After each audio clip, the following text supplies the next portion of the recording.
Hmm. Actually, hindi ako gusto ko sana yung yung bang, yung tipong yung tawag doon,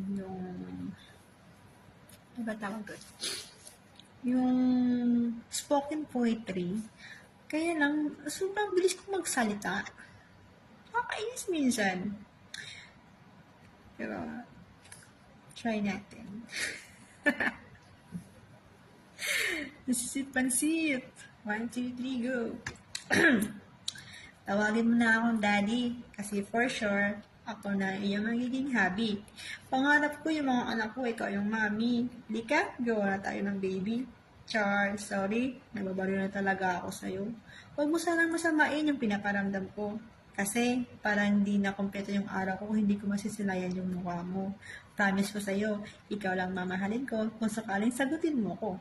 Mami ko, asahan mo, ikaw lang dahilan kung bakit tumitibok ang puso ko.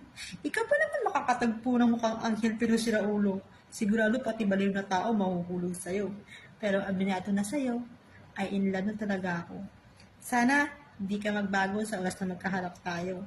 Pangako, aalagaan kita ng sobra pa sa inaasahan mo.